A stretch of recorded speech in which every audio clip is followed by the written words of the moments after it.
Offense. Wake Forest started the season hot with a 4-game winning streak, but a 3-game losing streak has them back to where they were last year, hoping to get into a decent bowl game. The win streak was a big surprise because their offense has finally shown the ability that fans expected when Dave Clawson was hired. Wake is better running the ball, but the passing game has really been the story. John Wolford is the first quarterback in Wake history to start 4 season openers. Clawson hitched his wagon to Wolford when he signed him, and he's played well for the offense overall. This year, Clawson stopped the musical chairs and gave the offense completely to Wolford. He's completing a little over 61% of his passes, and he's also leading the team in rushing. This offense has been very efficient, and Wolford protects the football very well. Wake is second in the country with only 4 turnovers on the season. The Deacs do a really good job with their interior red option plays. Wolford is really decisive on his reads and can get plenty of yardage as a runner. He won't break a long touchdown run, but Wolford is plenty good enough to break off a 20 to 30-yard run on an option play or a scramble. I really like how they use the option to set up play action.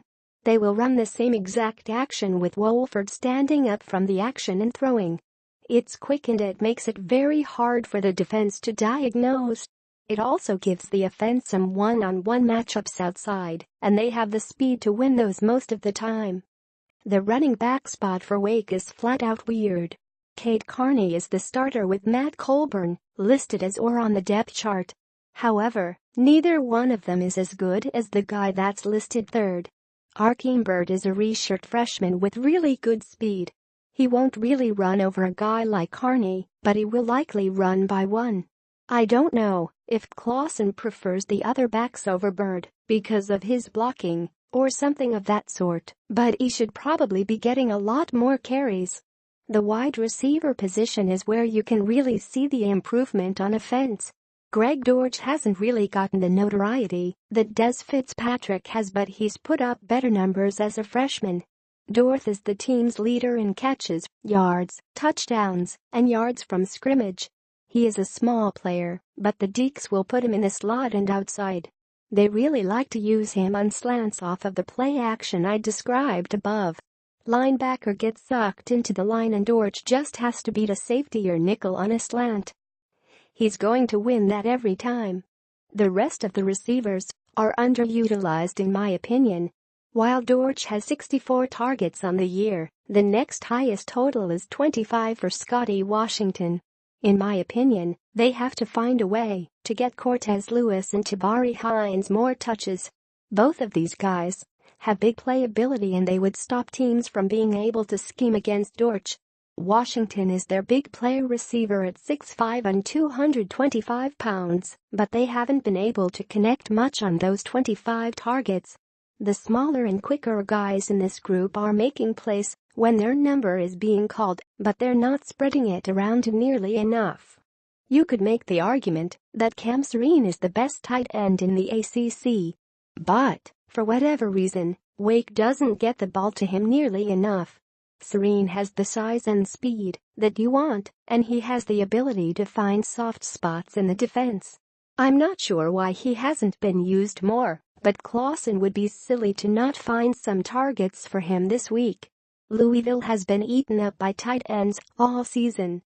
The offensive line has done a very good job of protecting Wolford this year.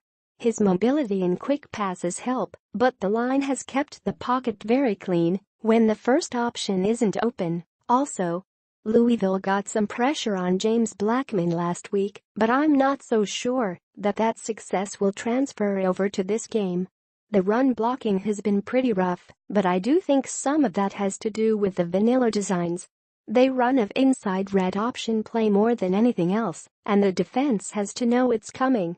Defense. Cards fans know exactly how important a defensive coordinator can be. Wake lost one of the better ones in the country when Mike Elko took the job at Notre Dame. Jay Savell was brought in and the defense has played about as well as you could hope. Savell has his defense leading the nation in tackles for loss, and he survived the loss of Mark Elliott, middle linebacker.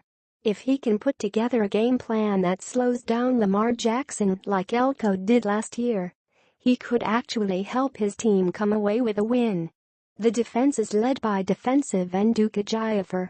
The ACC has had some high-level ends over the last couple of years and Duke has been overlooked some in my opinion. He finished last year with 17 tackles for loss, and he's already hit 13.5 this season. Duke is an edge rusher by position, but he can rush the passer from inside when they move him in there. He can also get pressure up the middle from the outside with swim moves and spin moves. His motor is maybe the most impressive thing about him. He just doesn't stop. The other members of the front four are no slouches either. They've combined for 24 run stuffs and 16 tackles for loss themselves. Wake likes to get into gaps to make those negative plays, but that can lead to some running lanes for backs. Louisville dedicated themselves to the run last week and they ran it a lot between the tackles. Something to look out for this week is if they run red option as much as they did, and if Lamar hands it off.